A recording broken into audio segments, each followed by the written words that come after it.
푸틴의 불장난이 선을 넘었습니다. 최근 크림반도와 러시아를 잇는 대교인 크림대교가 폭파된 사건으로 푸틴은 그 폭발의 원인은 우크라이나 측의 사보타주라고 발표했죠. 이에 대한 보복으로 러시아는 우크라이나의 수도 키이우와 주요 도시들의 폭격을 쏟아부었습니다. 수십 발의 순항미사일이 키이우에 떨어졌으며 이 중에는 키이우에 세워진 한국의 삼성 빌딩도 포함이 되어 있었는데요. 삼성의 빌딩이 직격을 맞은 것은 아니지만 삼성 빌딩으로 2발 정도가 스쳐 지나갔다는 것으로 보아 전문가들은 삼성 빌딩을 노리고 쏘았으나 빗맞았다는 가능성에 무게를 두고 있습니다. 러시아의 이번 폭격으로 전 세계가 러시아의 행위를 성토하고 나선 가운데 특히 삼성 같은 외국 기업을 말려들게 한 푸틴의 행위에 전 세계가 비난을 하고 나섰습니다. 이제 와서는 러시아의 이런 불법 행위에 대해 우방국들마저 러시아와 거리를 두며 손절하고 나서기 시작했는데요. 이러는 와중 러시아 주변국들은 한국 무기를 수령하여 러시아에 대한 포위망을 구축하고 있어 푸틴은 이래저래 큰 위기를 맞고 있는 상황입니다. 이번 시간에는 전쟁이 불리해지자 막 나가는 푸틴의 무리수와 러시아의 우방국들이 러시아의 등을 돌리며 한국을 찾는 상황에 대해 자세히 알아보겠습니다.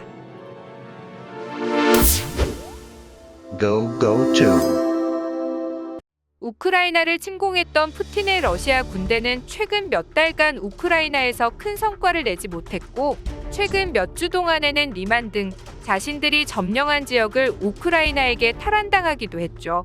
이처럼 러시아군이 우크라이나에서 고전을 면치 못하자 푸틴 대통령은 동원령을 내렸고 우크라이나 지역인 도네츠크와 루안스크 그리고 자포리자와 헤르손 지역 4개 지역을 러시아 영토로 합병해버렸습니다. 최근에 있었던 러시아군의 연패로 인해 러시아의 군부는 강경파들의 목소리가 커지며 지금까지 그나마 온건파에 가까웠던 슈이구 국방장관을 사임시키라는 목소리가 커지고 있습니다. 또한 이번에 러시아는 우크라전의 새로운 총사령관 직책을 수로비킨에게 맡겼는데요. 로이터 통신과 타스 통신에 따르면 8일 러시아 국방부는 세르게이 수로비킨 항공우주사령관을 우크라이나 특별군사작전 지역의 합동군 총사령관으로 임명했다고 밝혔습니다. 이번에 임명된 수로비킨은 매우 잔인한 성격이라고 알려져 있는데요.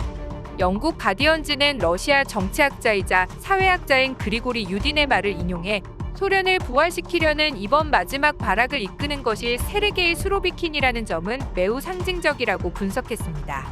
수로비킨은 과거 소련의 보수파가 쿠데타를 일으켰을 때 소총부대를 지휘하기도 했었는데 이 당시 그는 민주화 시위대의 바리케이드를 뚫고 들어가 발포 명령을 내려 무고한 시위자들을 희생시키기도 했습니다. 또한 시리아에서는 시리아의 반정부 세력에 대한 무차별 폭격으로 많은 희생자를 만들기도 했습니다. 그러한 그가 총사령관에 들어서자마자 러시아는 민간인들밖에 없는 우크라이나의 수도 키이우를 무차별로 폭격하는 등 아주 잔혹한 짓을 벌였는데요. 이 과정에서 한국의 삼성 빌딩이 순항미사일에 피해를 입는 사건이 일어났습니다. 소식통에 따르면 러시아는 삼성이 입주한 이 건물을 같이 사용하고 있던 우크라이나의 최대 에너지 회사인 디테크의 본사를 노리고 공격한 것이라는 관측들이 나오고 있습니다. 이 건물은 삼성의 소유 건물로 삼성의 R&D 연구소 등 건물의 80%를 삼성이 쓰고 있고 나머지 20%를 타국이 사용 중인데 이곳에는 디테크의 본사와 유럽 국가들의 외교사무소 등이 입주해 있어 사태가 심각해졌습니다. 이번 공격은 디테크의 본사를 타격해 우크라이나에게 큰 경제적 피해를 주려고 한 것이 목적일 것이라는 전문가들의 분석이 나오고 있는데요. 하지만 이 과정에서 러시아의 군부는 삼성의 건물인 것을 알고 있음에도 주저없이 해당 건물에 미사일을 무려 2발이나 발사했고 비록 빗나갔지만 건물에 큰 피해를 준 것으로 알려졌습니다. 그나마 다행히게도 한국 직원들은 상주하지 않았고 우크라이나의 삼성 직원들도 대부분 재택근무 중이라 인명피해는 없었던 것으로 알려졌습니다. 하지만 해당 건물의 22층에는 독일의 영사관 등 외교시설들이 같이 입주해 있었는데 우크라이나 개전 초기 독일 대사관이 철수한 후 삼성전자 건물에 독일의 영사 등 최소 인력들이 들어와 비자 발급 업무를 계속 이어왔고 이번 폭격 당시에도 독일의 영사관 직원들이 근무 중이었는데 이 사건으로 인해 독일과 러시아의 큰 외교적인 문제로도 이어질 것으로 관측되고 있습니다. 이처럼 민간인의 피해와 외국인들이 있음에도 거리낌 없이 공격을 한 러시아의 행동들에 전 세계의 비난이 이어져 가고 있는 가운데 결국 러시아로부터 우방국들마저 등을 돌리기 시작했습니다. 러시아의 행동이 선을 넘었다는 것이죠. 이 같은 앞뒤 안보는 러시아의 행보는 마치 핵전쟁이라도 벌일 것 마냥 국제사회의 눈치조차 보지 않고 있는 상황인데요. 이런 러시아의 막가파식 행동은 최근 우크라이나가 러시아에 대해 대대적인 반격을 가했고 러시아가 최근의 전투에서 꼴사나운 모습만 보이면서 패퇴한 것에 원인이 있다고 보고 있습니다. 한때는 미국과 자웅을 겨뤘던 러시아였지만 전쟁이 벌어지고 나서 러시아군의 추퇴와 수많은 패배로 인해 러시아의 군사력에 대한 평가가 상당히 낮아졌습니다. 그러나 중 최근에 당하기만 하던 우크라이나의 의미 있는 반격에 푸틴 대통령은 크게 체면을 구겼고 푸틴 대통령은 러시아의 명운을 건 이번 전쟁에서 승리 이외의 결과는 수용하지 못할 것이라는 관측이 지배적입니다. 이를 위해서는 핵사용도 불사할 것이라는 것이 전문가들의 지적이죠. 최근 이런 푸틴이 핵이라는 카드를 만지작거리며 민간인들이 거주하는 도시에 무차별적인 폭격을 가하자 지금까지 러시아를 옹호하던 러시아의 최우방국들마저 러시아의 등을 돌렸는데요. 이들은 놀랍게도 한국과 손을 잡았습니다. 소련이 무너진 후 러시아의 경제를 지탱하던 두 가지 사업이 있는데 첫 번째가 천연자원, 두 번째가 무기 수출입니다. 러시아의 유전에서 나오는 막대한 양의 가스와 원유는 러시아의 가장 큰 수입원이자 무기였습니다. 러시아의 비위를 거스르는 나라가 있으면 러시아는 자원으로 협박을 하는 외교를 벌일 정도로 막강한 자원 권력을 휘둘렀죠. 하지만 그런 러시아의 행태도 이번 우크라이나 사태로 인해 서방에서 러사산 가스에 대한 제재가 들어가면서 러시아는 자원의 판로가 막혀 큰 자금난에 처한 상황이죠. 그리고 또 다른 러시아의 주요 무기 수출 산업은 이번 전쟁으로 러시아산 무기의 형편없는 성능이 드러나면서 러시아산 무기에 대한 허상이 많이 깨졌는데요.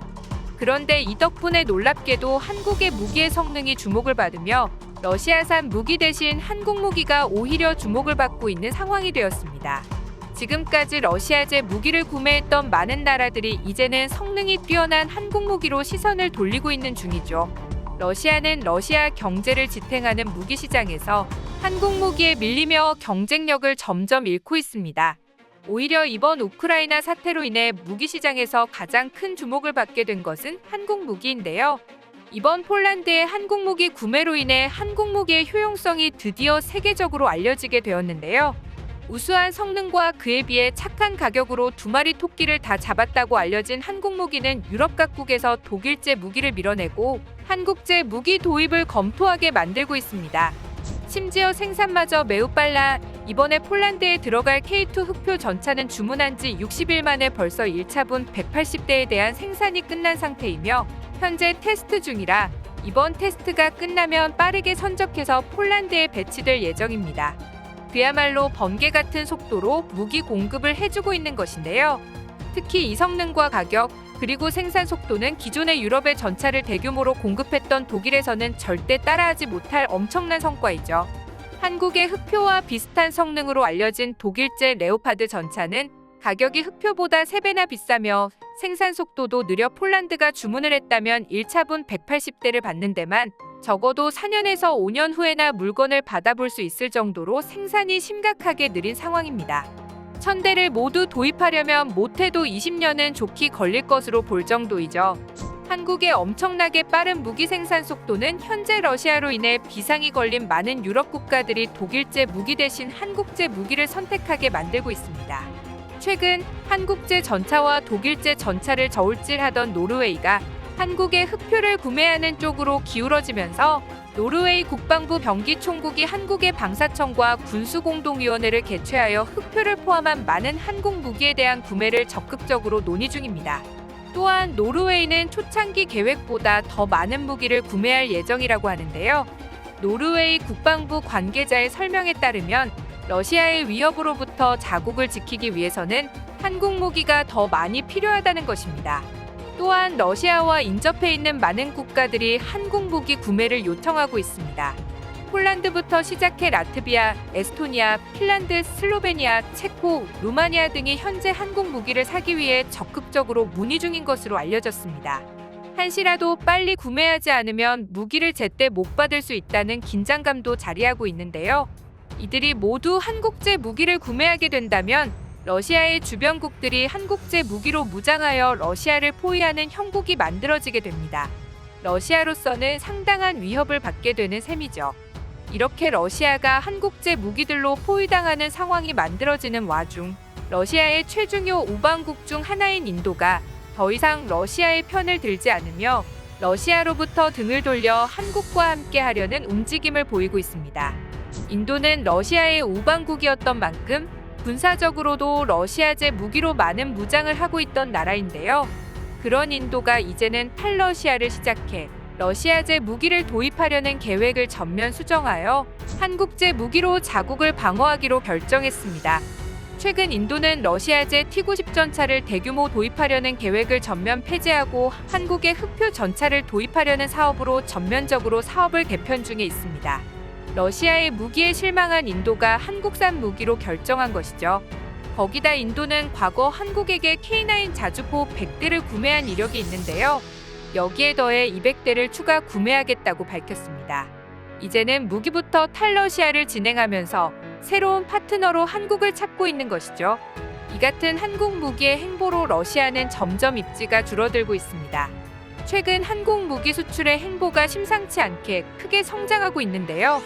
최근에 무기 수출액이 독일이나 중국을 추월할 것으로 보여 한국은 어쩌면 올해 안에 4대 방산대국으로 오를 수 있을 것이라고 홍콩의 사우스차이나 모닝포스트가 밝히고 있습니다.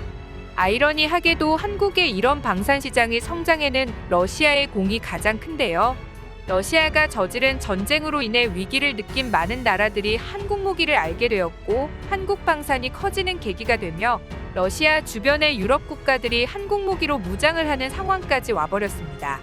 반면 러시아는 주변에 고립되면서 점점 국력이 약해지고 힘을 잃고 있습니다. 한국이 무기 강국이 되는 것을 러시아가 의도치 않게 돕고 있는 셈인데 러시아의 잘못된 선택으로 인해 주변국들이 러시아를 떠나며 한국을 찾고 있어 한국의 국력을 오히려 러시아가 올려주는 형국이 되고 있습니다. 시청해주셔서 감사합니다. 구독과 좋아요는 양질의 컨텐츠를 만드는 힘이 됩니다.